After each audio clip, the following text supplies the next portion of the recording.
Queridas irmãs e irmãos, que bom estarmos reunidos logo cedo para celebrar os santos mistérios, confiando no Senhor para que Ele de fato conduza a nossa vida, que Ele possa abrir o nosso coração para contemplar as suas maravilhas, que a gente possa perseverar firmes na confiança nele. Na primeira leitura nós ouvimos o medo que aterroriza as pessoas. Então o novo rei não conheceu a história de José e aí começa por causa do medo, o medo de perder, o medo de serem vencidos, começa a oprimir todo o povo com uma carga pesada de opressão. Fujamos do medo. Fujamos da ganância. Fujamos de querer tudo do nosso jeito. Isso nos leva a pecados grandes. Depois, no Evangelho, nós escutamos Jesus que diz da necessidade de colocar cada pessoa, cada coisa no seu devido lugar. O lugar de Deus deve estar ali, reservado, em destaque. Nós, enquanto discípulos, nós precisamos seguir o Cristo. Para além de qualquer pessoa, para além de qualquer condicionamento.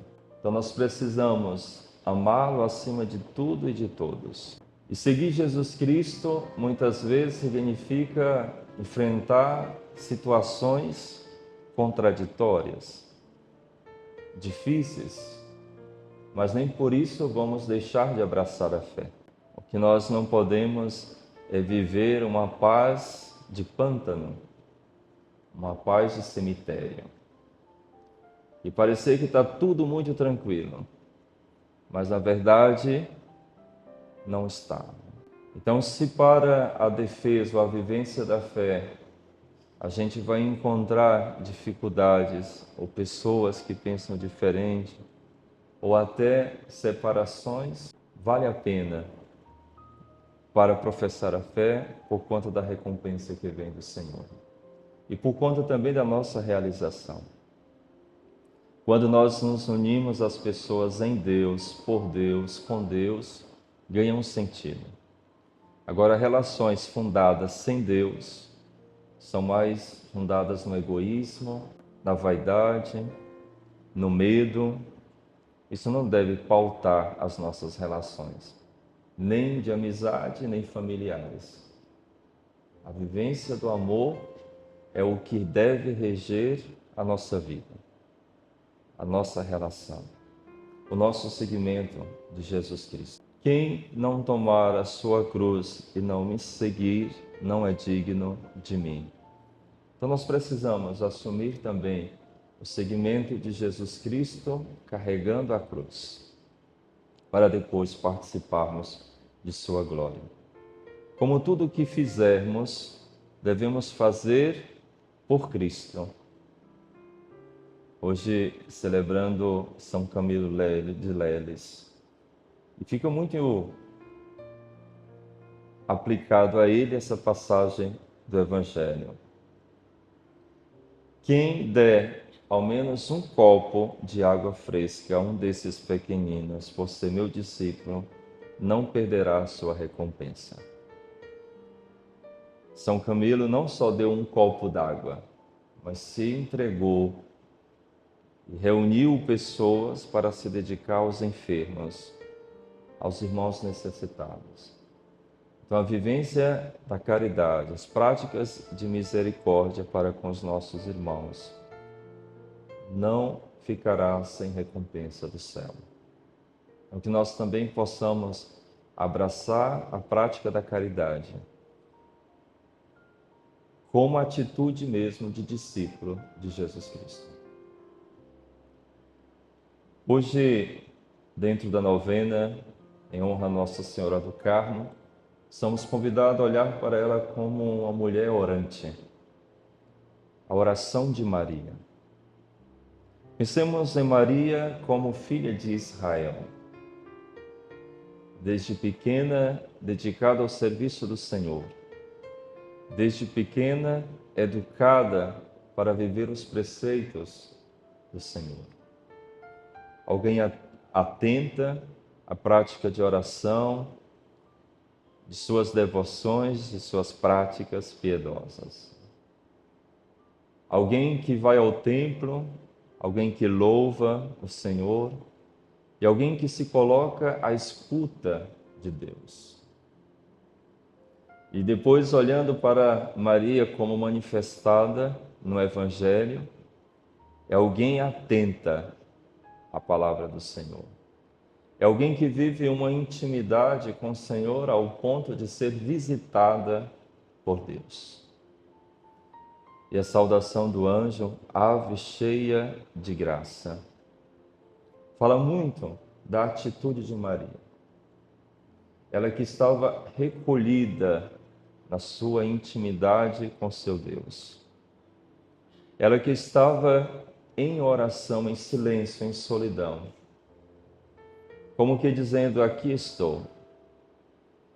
Como depois ela mesma dirá, eis-me aqui. Faça-se em mim segundo a tua vontade. A oração dela, portanto, é oração de confiança, de entrega, de abandono. Eis-me aqui. Vive essa intimidade com o Senhor e se coloca a serviço. Há quem diga que no tempo da Virgem Maria, muitas jovens esperavam que a promessa do Messias se realizasse em suas vidas. Maria, aquela jovem, não estaria também ela se colocando à disposição do Senhor para que, se Ele assim quisesse, fazer a sua obra nela? Por isso também disse, eis-me aqui, naquele momento, já que sua vida já era uma oração de prontidão, de confiança, de entrega, de abandono. Temos muito o que aprender com Maria, na simplicidade, reconhecendo o que era, a sua identidade, o seu lugar. Eis a serva do Senhor. O Senhor olhou para a humildade de sua serva. Então, a oração de Maria é uma oração que nos coloca em nossa condição assumida e aceita diante de Deus, reconhecendo na sua condição. Quando só assim é possível, de fato, existir uma intimidade, uma relação profunda. Se nós não sabemos quem somos e quem é aquele com quem tratamos, como diz Santa Teresa, não é possível existir uma relação verdadeira. Então Maria sabe o seu lugar, o lugar que ela ocupa, e sabe também o lugar que Deus ocupa no universo e também na sua vida, na sua alma. Então isso é importante para a nossa oração. A oração de Maria é serviço, é aquela que se entrega para fazer a obra de Deus. Escutar a vontade de Deus e vivê-la prontamente. Inclusive, Maria sai apressadamente para servir a sua prima Isabel. A oração de Maria desinstala. A oração deve nos desinstalar, deve nos fazer sair de si, sair de nós, para ir ao encontro do outro, no serviço, na caridade. Sem isso, a nossa oração fica faltando alguma coisa. Inclusive a oração litúrgica, a celebração eucarística.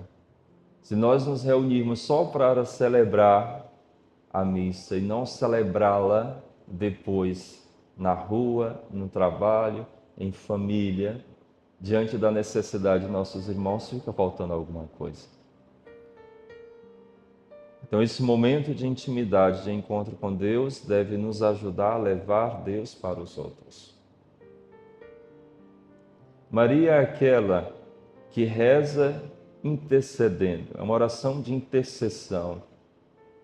eles não têm mais vinho. Maria intercede por nós, intercede por nossas necessidades, está atenta às nossas necessidades e coloca diante do Senhor, numa súplica, uma oração de súplica, de intercessão, mas também uma oração de gratidão, uma oração de louvor. E isso se expressa em sua vida, em suas palavras. A oração de Maria é uma oração silenciosa, uma oração que vai até o seu mais profundo ser.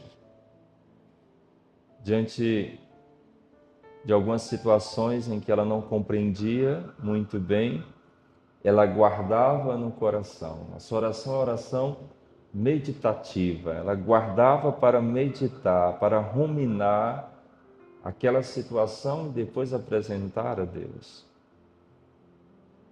Quisera nós termos essa capacidade de acolher as situações, a palavra do Senhor, e mesmo que não entendamos de imediato, que nós possamos depois refletir, que nós possamos ruminar.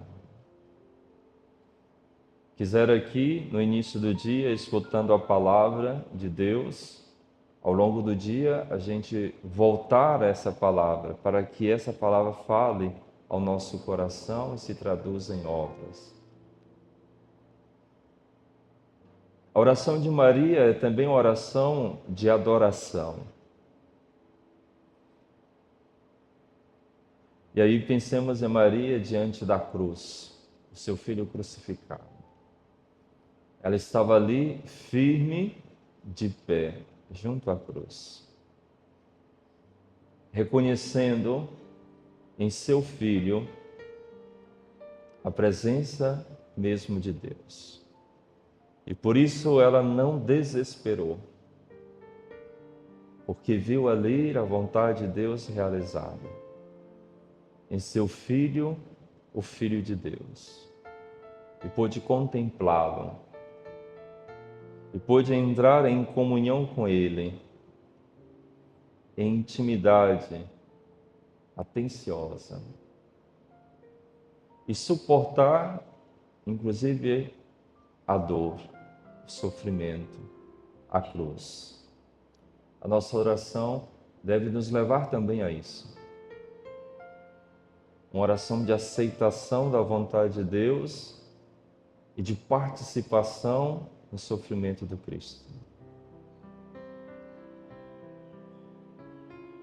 Queridas irmãs e irmãos, Maria tem muito a nos ensinar, porque viveu profundamente a intimidade com o Senhor. E a oração deve ser essa vida de intimidade com o Senhor.